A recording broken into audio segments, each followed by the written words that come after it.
என்னோட அப்பா bus conductor, என்னோட அம்மா பீடி சுத்துவாங்க.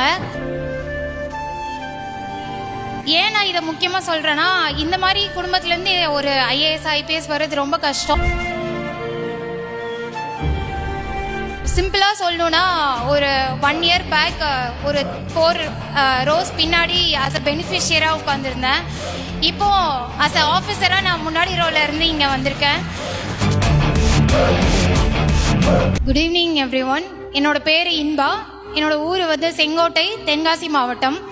நான் இப்போ IPS 2024 batch ASP trainee Coimbatore. என்னோட அப்பா பஸ் கண்டக்டர், என்னோட அம்மா பீடி சுத்துவாங்க. ஏன் நான் இதை முக்கியமா சொல்றேன்னா, இந்த மாதிரி குடும்பத்துல இருந்து ஒரு IAS IPS வர்றது ரொம்ப கஷ்டம் அப்படின்னு சொல்லுவாங்க.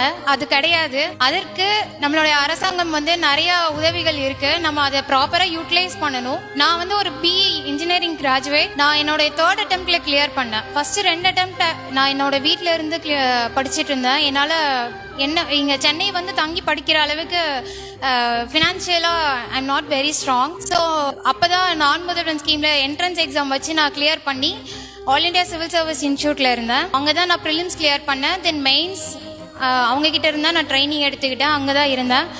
ஏன்னா அந்த இன்ஸ்டியூட்ல தெர் இஸ் நோ ஃபீஸ்.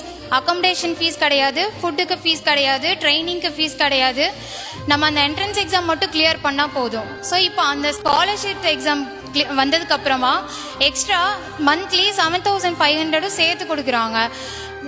அது ஏன் என்னோட ப்ரிப்பரேஷன்ல எந்த அளவுக்கு ஹெல்ப் ஆச்சுன்னா, மெயின்ஸ் வரைக்கும் தான் நம்ம அந்த இன்ஸ்டியூட்ல இருக்க முடியும். நான் அதுக்கப்புறம் வீட்டுக்கு போயிட்டேன். இன்டர்வியூ ப்ரிப்பரேஷனுக்கு கொஞ்சம் வீட்டில இருந்து படிக்கும்போது கஷ்டமா தான் இருந்தது.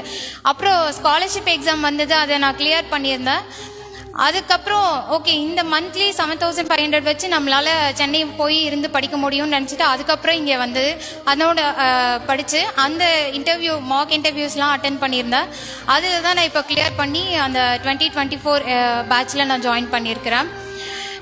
சிம்பிளாக சொல்லணுன்னா, ஒரு 1 year பேக் ஒரு 4 rows பின்னாடி as a பெனிஃபிஷியராக உட்காந்துருந்தேன். இப்போ as a ஆஃபீஸராக நான் முன்னாடி ரோல இருந்து இங்கே வந்திருக்கேன்.